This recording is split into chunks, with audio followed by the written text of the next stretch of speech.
Good morning. This is our second lesson in our series of 4 on operating with radicals. And in this lesson, we're going to look at dividing radicals. There's 2 main concepts that we're going to look at. One of them is very similar to, sorry, I have a cat who's stuck on a bureau in back of me, and he's crying. But one of them is very similar to what we did with multiplying radicals. The other one is similar to something we did with complex numbers before the break, which you may or may not remember really well. So we'll start with the one that's similar to the multiplication. Last class, we covered this, that if you were multiplying 2 radicals together, you could write that as one radical with both of the radicands multiplied together. We actually can do something similar with our division. And it would look like this. If you have 2 radicals and they are being divided, you can write that as one radical with the quotient underneath. And this has to do with the fact that radicals are actually exponents. We haven't gotten to that, but we will. That's like actually in this unit. And this basically opens up some options for us for ways that we can manipulate radicals. Sometimes we might be interested in working from left to right, where we'll have 2 radicals and we'll write them as the radical of a fraction and then be able to simplify from there. Other times we might have the radical of a fraction and we'll need to break it up this way and rationalize the denominator. It really just depends on what kind of problem you're looking at. So here's an example of a problem that is best done using this strategy. So we have the square root of 8 over the square root of 2. And we could write that as the square root of 8 over 2. 8 divided by 2 is 4, and the square root of 4 is 2. Now that's a pretty nice way to do that. It's pretty clean. It took us 1, 2, 3 steps to do. Not too bad. There are other ways you could do that. And we'll just kind of look at another way here. Another way you could do that is simplify the square root of 8. And so we would break this up into 4 times 2 and then split up that square root. And the square root of 2 would cancel with the square root of 2, and we would be left with just the square root of 4, which is 2. And you can compare those 2 ways of doing it. It was 1, 2, 3, 4 steps, maybe 3 if you just went from the square root of 4 and wrote the 2 there. This was 1, 2, 3 steps, and maybe you could knock a step out of that as well. It doesn't really matter. What matters is that you can do it and you're confident with doing it. Now, the second concept that we're going to look at, and I think we're going to come back to that first one. I think I'm going to deviate from the notes just a little bit we're just going to deviate from the notes because I want to show you how that can come into play and where we might use this in the other direction. But the second concept is related to what we did with complex numbers before the break. So I'm going to go ahead and, actually, let me put this on the screen first.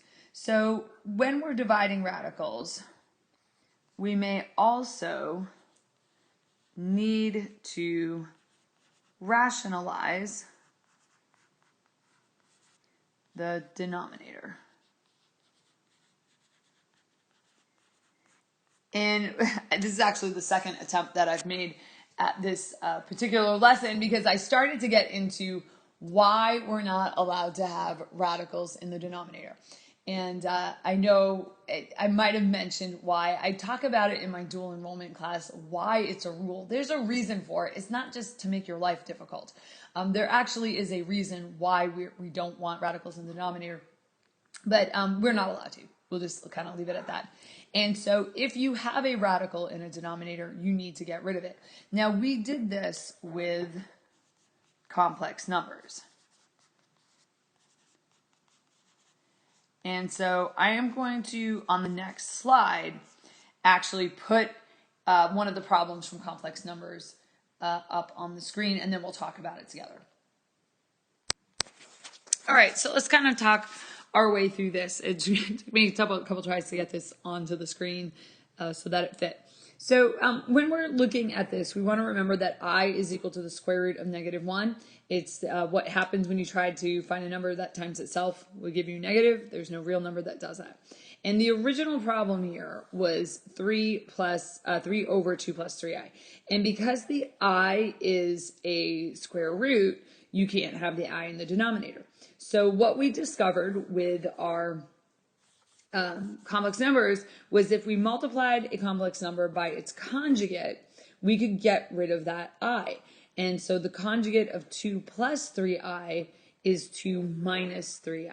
And conjugates are super special in that when we multiply them together, the middle part drops out.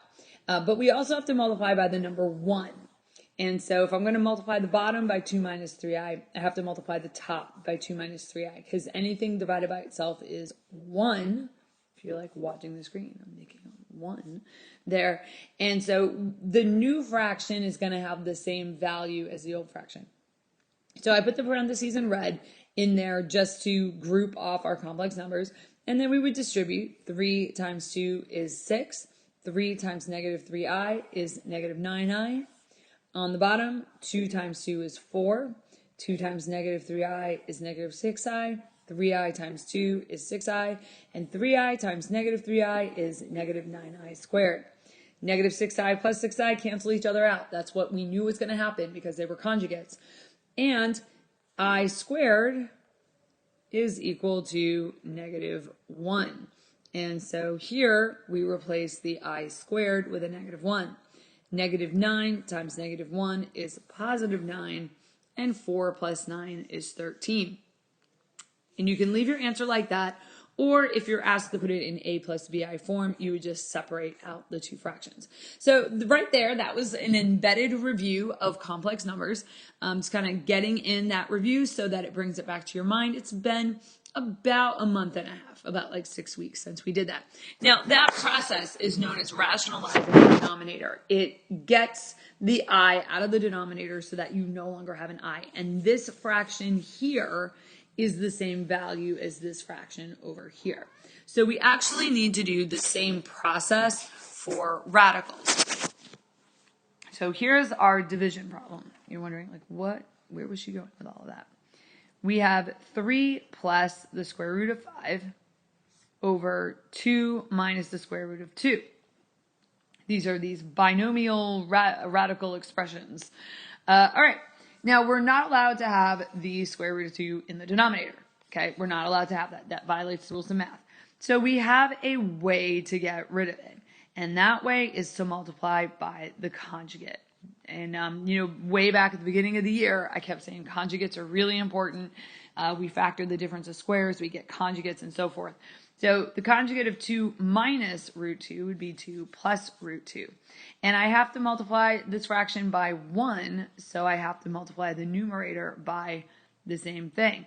And now we just have to go through the multiplication process, as glorious as it is. So 3 times 2 is 6. 3 times root 2 is 3 root 2. Root 5 times 2 would be 2 root 5. Remember, we switched the order on that, so we don't have any issues with what's under the radical and what's not. The square root of 5 times the square root of 2 is the square root of 10. Denominator. 2 times 2 is 4. 2 times root 2 is 2 root 2. Negative root 2 times 2 is negative root 2 times 2. And negative root 2 times positive 2 root 2 would be negative root 4. And notice what happens to our middle terms. We have 2 root 2 and minus 2 root 2. Those cancel out. Our numerator is kind of stuck. There's not a whole lot we can do with that numerator. And we haven't gone over like adding radicals yet, so we can't really do much with that. Only thing we do here is right here, the square root of 4 is 2. And so I guess I could write this one more time. I don't really have space. 6 plus 3 root 2 plus 2 root 5 plus root 10 all over 2. That was horrible. Try that one more time. All over 2. There you go.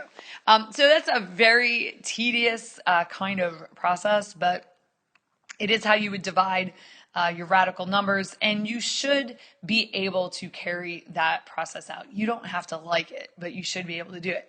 Now, the last thing I want to go through is kind of taking us back to that original concept that we had where we would write it as one fraction. And I did an example where we would go in this direction. But the truth is that sometimes we're going to use this property in the other direction. So I'm going to make up a problem on the fly. It might not go well. But let's say you had something like the square root of 2/3. Well, we're not allowed to keep it like that because we don't want to have fractions under the radical. We don't like it. So we would do something like this. And we'd have the square root of 2 over the square root of 3. But we can't have that square root in the denominator. Now, you might say, okay, well, we'll multiply by the conjugate. But it doesn't have to be that hard. In order to make this go away, okay, go away, I shouldn't say that. I don't like it when you guys do it. To cancel out, to operate out, if you think, what undoes square rooting? Well, the answer to what undoes square rooting is squaring. These two things undo each other, and we established that in an earlier lesson. So what I really want there is the square root of 3 times the square root of 3. So I'm going to multiply by the square root of 3, because when I do the square root of 3 times the square root of 3, I'll get just 3. But I have to multiply by the number 1, so I have to multiply the numerator by the same thing. Oh, so what do? I didn't write it right. No, there we go. Just don't take me too seriously, guys. Okay. Square root of 2 times the square root of 3 is the square root of 6. And then we have the square root of 3 times the square root of 3, which of course is, I'm kind of over here, the square root of 9 or 3. And so you have the square root of 6 over 3. And what that does is it writes it without the fraction and also without the square root in the denominator. You should have done quite a bit of that in geometry when you studied right triangles. You should have studied what's called a 30, 60, 90 right triangle and a 45, 45, 90 right triangle. And they had some neat properties where if the short side was x, the hypotenuse was 2x, and I think the long side was x root 3. And so you would deal with these radicals inside your right triangle. So you should have seen them before. All right, so we're going to look at a couple of practice problems. I am not sure at this time how I'm going to have you guys do them. I think we're about due for some classwork. 2 really quick practice problems. So the first one is just to do the square root of 6 over the square root of 2. And the second one is to do 1 plus the square root of 2 over 2 plus the square root of 3. And we will pause and give you guys time to work that out. And then what I'm going to do in this video is I am actually going to go on to one last concept, and then I'm going to work these 2 problems out at the end of the video. So if you're watching this for your own review at home, to review for the test or whatever you might be doing, I'm going to just kind of hang with me through one other concept, and then I'll come back and solve these problems out. All right, so our last concept here is we just want to broaden this out. Everything that works for square roots also, there shouldn't be any comma there, no comma, also works for other types of radicals because math is consistent. So the principles and ideas that work with square roots should extend fairly easily into other types of roots. It's kind of why my philosophy of teaching math is to teach the basics and teach it really well. Teach the foundational concepts, teach the vocabulary, teach what a graph is, teach the foundation of how to solve an equation, because if you get that foundation, everything else is going to stay consistent, and it's just a matter of applying the same knowledge in different ways. So here's what I mean by that. If you learn how square roots work, and somebody like really drives home, like this is, you know, your square roots, and here's how they behave, and all of that, and then you see this problem. The cube root of 2 times the cube root of 4. You don't have to think to yourself, gee, I wonder if it works the same way for cube roots as it did for square roots, because math is consistent. It does. And those rules are so reliable. So if you can just multiply your square roots together, you can probably multiply your cube roots together too and get 2 times 4 is 8. And then I hope you recognize that 8 is... Okay, I'll do this out over here. That's 2 times 2 times 2, which is that group of 3 there. And so that is just 2. And so you should be able to extend that. It's not going to be flawless. It's not going to be perfect where everything always extends. But I figure my job as a teacher is to kind of show you what hiccups you might see in doing problems other ways. And hopefully your base knowledge can actually take you really, really far. All right. So that's a wrap for this lesson at about 15.5 minutes. And what the remaining time in this video is going to be is me working out those 2 practice problems so that anyone who is watching this and practicing on their own can at least have the solutions for those. All right. So if we are working out the first one was the square root of 6 over the square root of 2. The easiest way to do that is to write that as 1 fraction underneath the radical, and 6 divided by 2 is 3. And you can't simplify it from there at all. The other way to do it, which I would not recommend, but would also work, is to think of it in terms of rationalizing the denominator. So kind of like what we did before. Then that would give you the square root of 6 times the square root of 2 is the square root of 12. And then you'd have the square root of 2 times 2, which is the square root of 4. Now, what you probably remember, though, is that the 12 simplifies. The square root of 4 is 2. And then you'd split this up into the square root of 2. Not the square root of 2. I'm like kind of thinking ahead, and I just made a mistake that you guys make all the time. Square root of 3. And square root of 4 times square root of 3. And, of course, the square root of 4 is 2. And then... Good grief, I cannot write anything. What do we got here? The square. We have 2 times the square root of 3 over 2, and the 2 2's cancel out, and you're left with the square root of 3. Way easier to do it that way. This obviously does work as well, so don't do it that way. All right, moving on. Kind of made a mess out of that.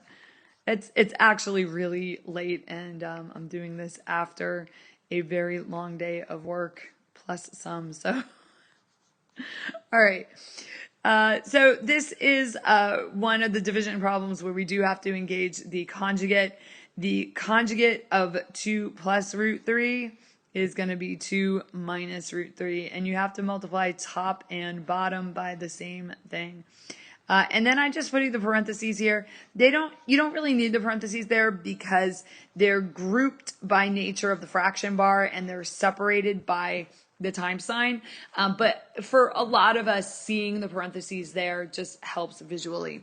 1 times 2 is 2. 1 times the negative square root of 3 is negative square root of 3. Root 2 times 2 is 2 root 2. And root 2 times negative root 3 is negative root 6. In my denominator, 2 times 2 is 4. 2 times negative root 3 is negative 2 root 3. Root 3 times 2 is positive 2 root 3. And root 3 times negative root 3 is negative root 9. My numerator is just kind of stuck there. In my denominator, though, I can do a few things. I have negative 2 root 3 plus 2 root 3. That's going to cancel out. And then I'm going to, just in the interest of space, just going to remind myself that's just a 3. Okay? And then 4 minus 3 is just 1. And so a fraction over 1 is just whatever like the numerator was, or something over 1. And so really my answer ends up being just the numerator. Whoops. There we go. Ends up being just the numerator. So that wraps up our lesson on dividing radicals, and we will pick it up in the next lesson with adding and subtracting radicals. which just works the same. It doesn't work the same as multiplication and division, but they work the same as each other. So I don't know. I'll have to think about how I want to break that lesson up, but that is for another time.